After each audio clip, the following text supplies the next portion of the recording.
This is a really interesting stat relative to the quarterback the Browns are going to face, Trevor Lawrence. So 2023, this is per PFF. Matthew Betts tweets this out.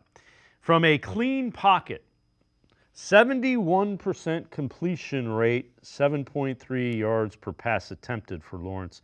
Under pressure, it falls to 45.3 completion rate, 6.4 yards per passing attempt. Bottom line is you got to get after Trevor Lawrence. What do you need to see from the Browns to feel better about it against Jaguars? What do you think some of the keys to getting a win are? Keys, to get after him, obviously you got to stop the run. The Browns, relatively stopped the run against the Cowboys.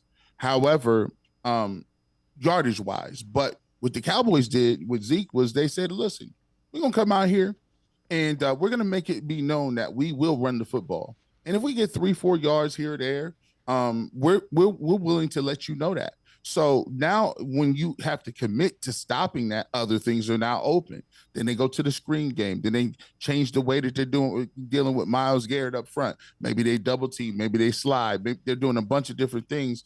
And now it's the boot and some of these other different, just regular basic football plays, keeping teams off balance. So, they came in here and was able to do that. And I think the Browns thrive with knockout punches. Right, the Browns are like Mike Tyson. Like, back in the day, if you were facing Mike Tyson, there was a 90% chance that you was going to get knocked out in the first 2 or 3 rounds, and he was looking for that. That was his game. However, when you look at it, as Mike Tyson's career moved along, you started to see that the longer and longer people lasted those first few rounds in that barrage. If you played good defense, if you were sound, if you countered, if you used your jab to keep them off balance, never let them get inside and throw that hook, then you had a pretty good chance to win a decision as the rounds went on.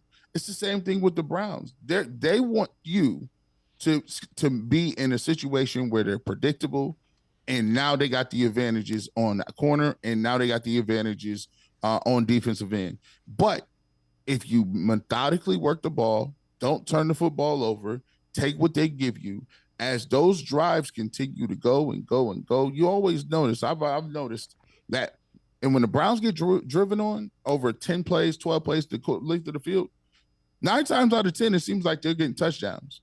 They're not making them kick field goals, and that's because the Browns are really great at front running and knocking you out. So your goal is to reach the last round and make it a decision.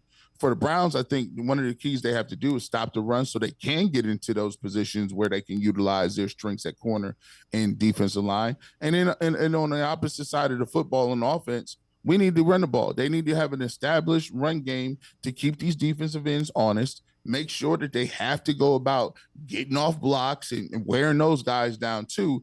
And then in manageable down and distance, do yourself a favor with the quarterback and get him some rollouts, get him some different things, some short stuff, screen game. But it's easier to do that when it's 2nd and 4 rather than 1st and 17.